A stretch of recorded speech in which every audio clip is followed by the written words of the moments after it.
Hi, I'm Joe Chili, mornings from 7 to 9 on Buffalo's oldie station, The Big Weck. Joining us on The Big Weck's Buffalo on the Rise is Joel Giambra. You know, you look very familiar to me. Is that right? I don't know why, but you look very familiar. Joel, it's good to have you here, and we're glad that you came on the show.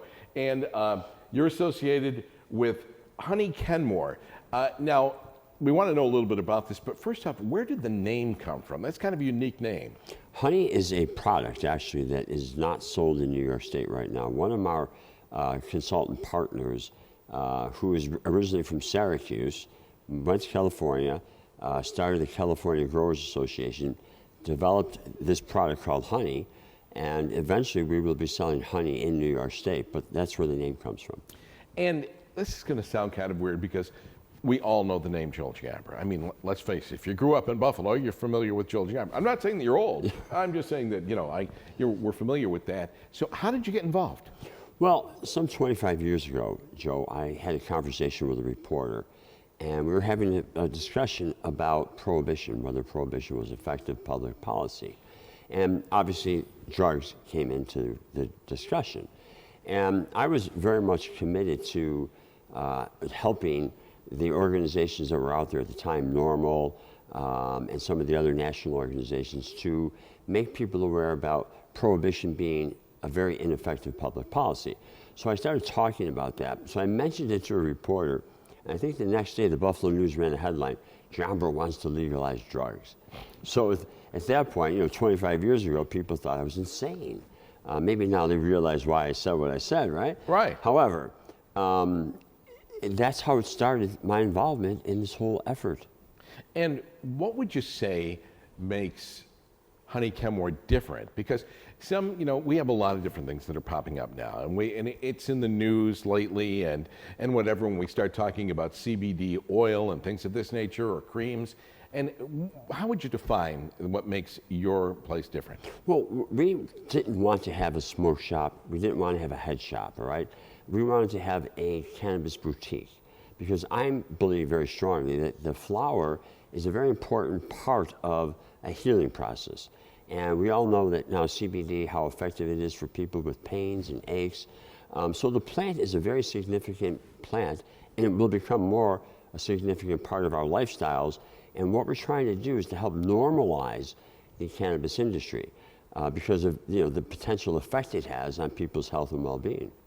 And do you think that there was kind of, for lack of a better term, hocus pocus to it when it first started? So what about the customer experience? Do you have people to come in and ask a lot of questions? Yeah, as you think about the war on drugs, what a huge failure, right? The longest war in the history of our country, and we failed. And we lost a lot of people. And now we're losing a lot of people to the illicit drug market.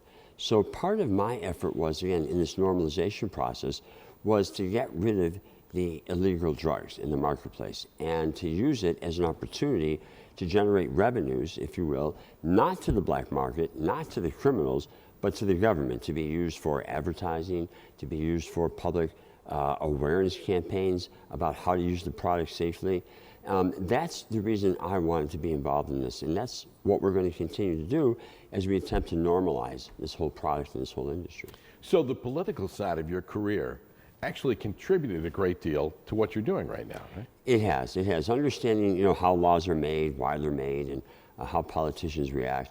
I was helpful to me as we worked with these other organizations to help them understand how best to lobby elected officials. Think about it. I mean, for years they told us that if you smoked cannabis, you were going to hallucinate. I started smoking marijuana at a young age. I lived in a housing project. It was readily available, right? And I continued to smoke for a while until I was elected to office, and then I didn't smoke as much.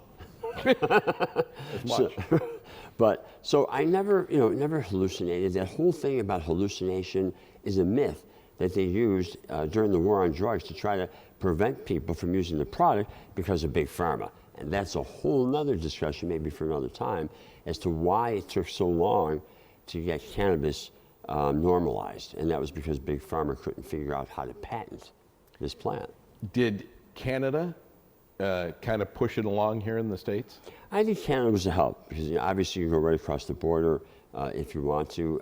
It was a help, but I mean, over half of the states now have adult use of cannabis. So it's happening. The federal government soon, hopefully, will take it from a Schedule I drug to a Schedule III, which will allow us to again continue the normalization process with banking. I have a bank in Oklahoma that I do business with because nobody in New York State wants or feels they can do that business. So eventually you're going to see this whole industry blossom, no pun intended. And what about when I go to your website, it asks if I'm 21 years of age, whatever the case may be. What do you think is the demographic in our final couple of minutes here? Demographic of the people that are coming in. Are they older? Are they younger? I was surprised at how positive the reaction has been in the village of Kenmore and the surrounding area. Again, I think it's because the way we designed the store. People our age, people can feel comfortable coming in there. There's no bright lights, there's no flashing lights. Again, it's a boutique. So that's the way we think this product should be presented, and I think that's why people in the village have been so receptive to our store. Well, that's great. Joel, thank you. I really appreciate you coming on and talking about it. Nice to see you. Nice to see you. For information and answers to your questions, contact Honey Kenmore by calling 716-200-1551 or go to honeykenmore.com. Sponsorship and promotional considerations for the preceding segment was provided by the following.